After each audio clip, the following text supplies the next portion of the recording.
thing about salt and pepper. It's one of those things you don't think about until you need it. And having a good quality salt and pepper grinder is really key, not only for when you're doing your own cooking, but it's fantastic when you're entertaining as well, because it does give you that opportunity to have really good quality salt and pepper, which can just add to the flavour of your food. And if you listen to any of these TV chefs, they're always talking about sea salt and rock salt and freshly ground pepper, and they're the things that you will see the chefs using. So it's really great to have it at home. Now, the fantastic thing is they're not that unaffordable, surprisingly so, because they do have actually a little bit of, detail in them to actually make sure that you get that great quality. Now, what we've got here is a set of 2, which is fantastic because it's really colourful and it's going to look perfect whether you're doing some summer entertaining or wanting to get a little bit of colour into your life in the middle of winter. It's going to work beautifully on the table.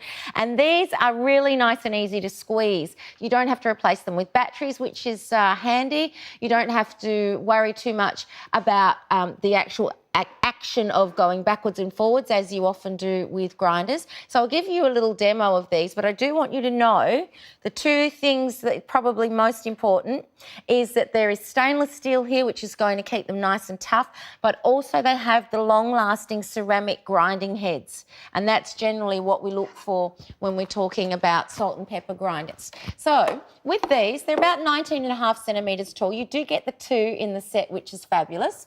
And if I pop this plate in, you'll actually be able to see what we have. So I'll just get on and do the demo and then I'll break it down for you and show you how it actually comes. So just literally 1 squeeze and look at that.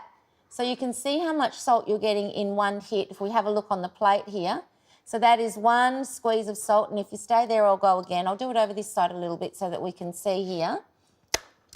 So you get 1 beautiful burst of salt straight away, and you can see the grind there.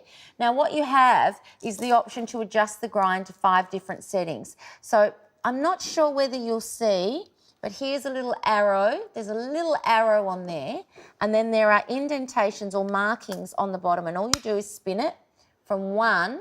I know it's a bit tricky for you to see, but I can assure you they're on there. 2, 3, 4, 5, and that's going to dictate what the grind is like. So now if you look, you'll see that it's a much coarser grind than it was before. So number 5 is the most coarse and number 1 is the finest. And then if I move over to this one, which of course is the pepper. Now the great thing here is that it's really easy to see when you're running out, because how many times have you used those other grinders and you're going, is any coming out? And you can't see whether it's on your food or not, only to realise that they've actually run out mid-meal, which is a bit of a shame. So with this one, I'll move to the front of the plate so you can see how we go with our pepper. And look at that. Can you pick it up on there? So that's a beautiful grind. I'm going to guess that's going to be on one of the lower grinds. Let's have a look where our little arrow is to find it. And yes, we are on 1. So there's my arrow there, and that's indicating 1. Now, in order for you to actually refill them, it's super easy as well. And remember, there's no batteries here. You don't have to worry about it besides actually adjusting your grind.